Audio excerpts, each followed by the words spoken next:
Hello, আসসালামু আলাইকুম। নতুন একটি ভিডিওতে সবাইকে স্বাগতম। আমরা দারাজ থেকে একটি পার্সেল অর্ডার করেছিলাম। আজকে তারই আনবক্সিং করব, যে আসলে পার্সেলটিতে কী আছে সেটা দেখার জন্য।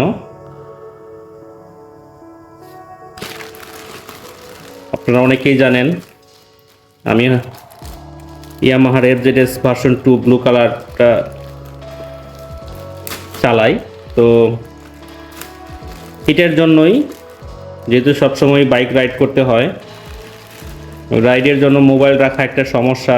লোকেশন দেখার জন্য পকেট থেকে বারবার বের করে অনেক সময় লোকেশন দেখাটা এটা একটা সমস্যা, যার জন্যই আমি একটি মোবাইল যে হোল্ডারটা থাকে বাইকে লাগানোর জন্য, এটা দারাজ থেকে অর্ডার করি।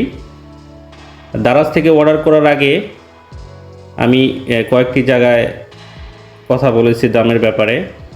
তো সবাই অনেক দাম, মানে কয়েকশো টাকা 200 টাকা করে বাড়তি চায়। তো তখনই ভাবলাম যে দেখি দারাজে জিনিসটা অর্ডার করে দেখি কি অবস্থা হয়। তো সেই সূত্রেই দারাজে অর্ডার করি। দারাজে এবং বেশ কম টাকায় পাই। অ্যান্ড প্রোডাক্টটা কেমন হবে সেটা দেখার পরে বুঝতে পারবো। যদিও ফিজিক্যালি আমি অন্য দোকানে এই প্রোডাক্টটা দেখেছি, এখন এটাই মূলত কম্পেয়ার করার পালা যে আমরা প্রোডাক্টটা কেমন পাচ্ছি। চলুন দেখে নেওয়া যাক।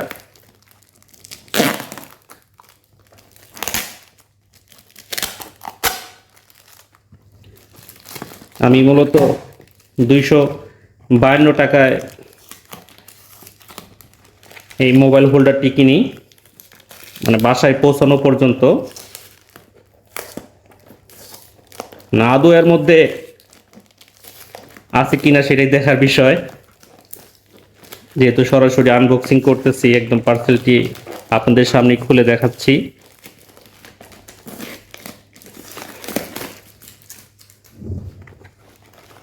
দেখতেই পাচ্ছেন ফোন হোল্ডার লেখা আছে।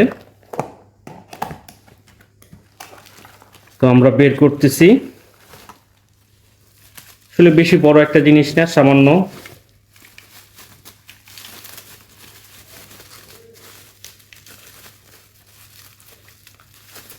কাঙ্ক্ষিত ফোন হোল্ডারটি দেখতেই পাচ্ছেন। তবে দোকানে যেটা দেখছিলাম এর আগেও সেম জিনিসটাই, কোনো পার্থক্য নাই। আলহামদুলিল্লাহ, প্রোডাক্টটি দারাজ খুব ভালোই দিয়েছে। ধন্যবাদ দারাজকে। তো ভিডিওটি ভালো লাগলে শেয়ার করবেন, সবসময় পাশে থাকবেন। আল্লাহ হাফেজ।